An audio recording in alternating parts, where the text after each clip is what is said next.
Artora vous propose 3 minutes d'art. Je suis Ambre Gonnet et aujourd'hui, je vous parle de la Villa Savoie de l'architecte Le Corbusier. De son vrai nom Charles-Édouard Jeanneret, Le Corbusier est le principal représentant en France du mouvement moderne en architecture. Entre 1928 et 1931, il va construire à Poissy, dans la région parisienne, une villa de week-end pour le couple Savoie. Cette villa totalement novatrice reflète parfaitement les principes constructifs de l'architecture moderne prônée par Le Corbusier, qui se base sur 5 points essentiels. Tout d'abord, la maison est sur pilotis. L'essentiel de la surface habitable se situe dans les étages et le rez-de-chaussée devient un espace de circulation totalement dégagé. Pour la Villa Savoie, cet espace est dédié à l'utilisation de l'automobile en menant directement au garage de la maison. Contrairement à l'architecture traditionnelle pour laquelle la structure de la maison était donnée par les murs extérieurs, et notamment la façade, qui portait l'ensemble de la maison, ici, ce sont les pilotis qui supportent l'ensemble.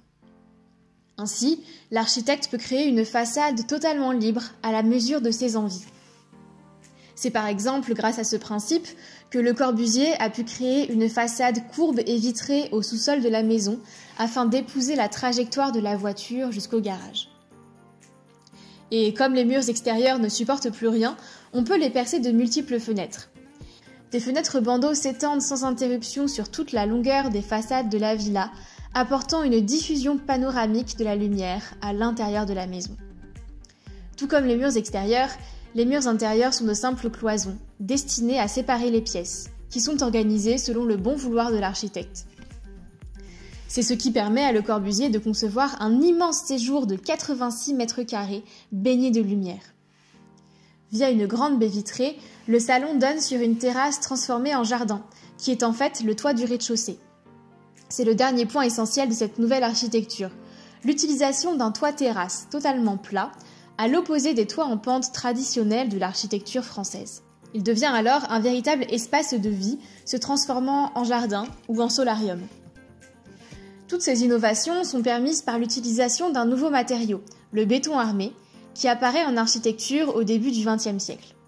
Le béton est coulé autour d'une structure métallique garantissant sa solidité et permettant d'avoir une structure porteuse considérablement allégée. Si la maison est l'incarnation d'une nouvelle manière de construire, elle devient pourtant assez rapidement inhabitable.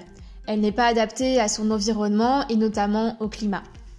Le toit-terrasse retient l'eau de pluie qui provoque des fissures, ainsi que des fuites d'eau et une constante humidité au sein de la maison. Malgré ces problèmes et les réclamations des propriétaires, la Villa Savoie sera classée au monument historique en 1964, du vivant de l'artiste, fait suffisamment rare pour être souligné. À demain!